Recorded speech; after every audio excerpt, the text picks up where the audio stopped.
In 1936, Spain decided to have a civil war. It's a national pastime that pops up every few generations, like a particularly nasty family reunion.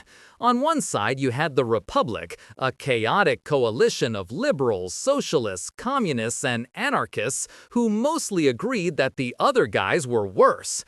On the other, the Nationalists, an equally grumpy mix of monarchists, fascists, conservatives, and army officers led by General Francisco Franco, who believed Spain's main problem was that it was the 20th century. It was supposed to be a purely Spanish affair, a local dispute over who gets to run the country into the ground for the next few decades. But Spain had the misfortune of being strategically important and having a political crisis at the exact moment when the rest of Europe was just itching for a fight. They were about to find out their internal squabble was getting a whole stadium audience, and the audience was bringing their own equipment. To prevent this little Spanish disagreement from becoming a continental bar fight, the great powers of Europe formed something called the Non-Intervention Committee. This is a fantastic example of what we call diplomatic irony. 27 nations, including Germany, Italy, and the Soviet Union all sat in London and solemnly promised not to send any guns, planes, or soldiers to Spain. Then they all went home and immediately began packing crates of guns, planes, and soldiers to send to Spain. Germany and Italy, in a stunning display of efficiency, had already started helping Franco before the committee even had its first meeting. The committee's main function, it turned out, was to provide a respectable forum where everyone could lie to each other's faces about the shiploads of military hardware they were definitely not sending. A certain German chancellor with a distinctive mustache saw Spain as a perfect opportunity, not just to help a fellow authoritarian, but as a live-fire testing ground for his shiny new military. He sent over the Condor Legion, which sounds like a cool comic book team, but was actually an air and ground force designed to test Germany's theories on modern warfare. They got to practice dive bombing with the Junkers J-87 Stuka, which made a terrifying screaming noise on purpose because psychological warfare is always a fun bonus. Their Messerschmitt Bf-109 fighters practiced dogfighting against Soviet-made planes, giving German pilots invaluable experience. This wasn't charity. It was a state-sponsored internship for the future architects of the Blitzkrieg. The final exam for this program was the bombing of Guernica in 1937, a civilian town with no military value. It was a horrific success, proving that terror bombing worked splendidly if your goal is to, well, terrorize people. A useful lesson they'd apply on a much larger scale later. Not to be outdone, Italy's Benito Mussolini jumped in with both feet. He wanted to re-establish a Roman-style Mediterranean empire, and Spain was his first big audition. He sent the Corpo Truppe Volontari, or CTV, which translates to Corps of Volunteer Troops, except they weren't very voluntary. He ended up sending around 75,000 Italian soldiers, far more than Germany. This was supposed to be a glorious demonstration of Italian fascist power, and sometimes it was. Other times, not so much. At the Battle of Guadalajara in 1937, the Italian CTV, equipped for a sunny stroll, ran into a blizzard and determined Republican forces, including fellow Italians from the anti-fascist Garibaldi Battalion. It was a complete disaster for Mussolini's forces, a rout so embarrassing it was dubbed the first defeat of fascism.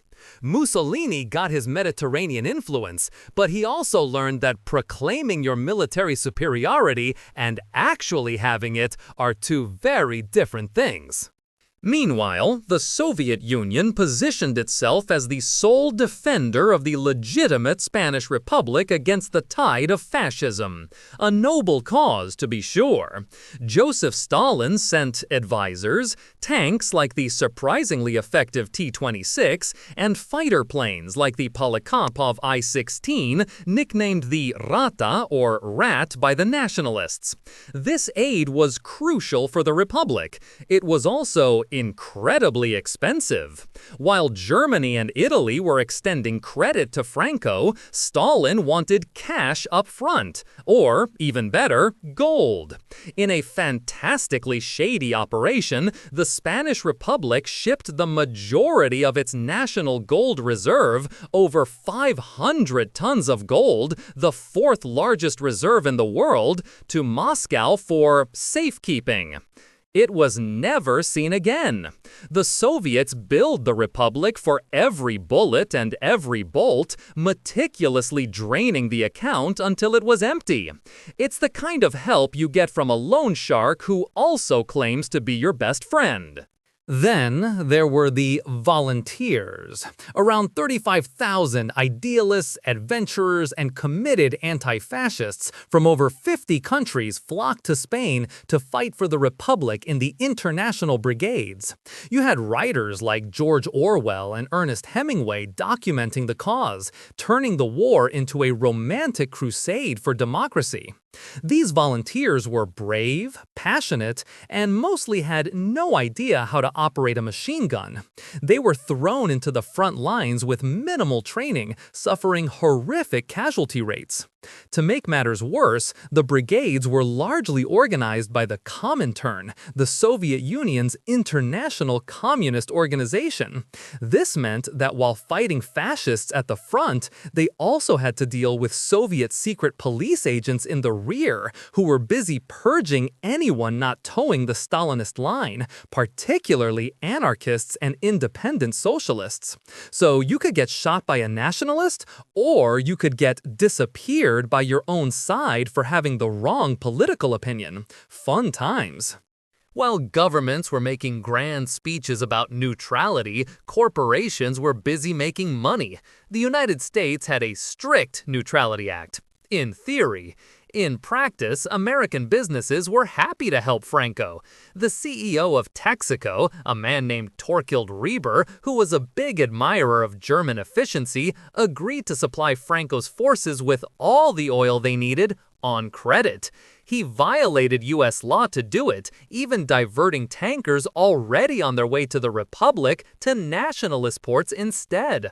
The Ford Motor Company sold Franco thousands of trucks. General Motors, DuPont, they all got in on the action. The logic was simple. Franco was seen as a stable, anti-communist figure who would be good for business. So while young American idealists in the Abraham Lincoln Brigade were dying fighting fascism, American corporations were literally fueling the fascist war machine.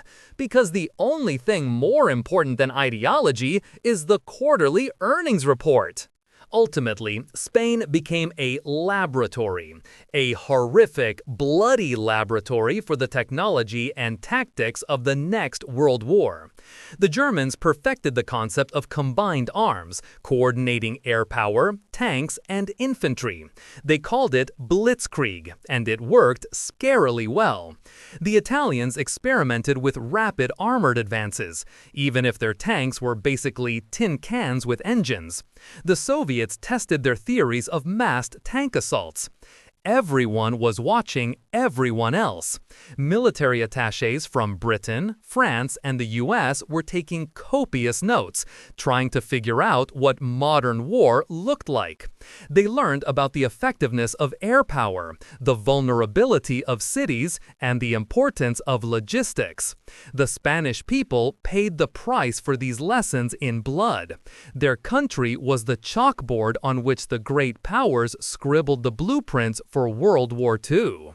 And what about the great democracies, Britain and France? They were terrified, not just of another war, which is understandable, but of communism. They saw the Spanish Republic with its Soviet backing and radical elements and got nervous. A fascist dictator next door seemed, to many in power, preferable to a red Spain. So their version of non-intervention was to actually not intervene.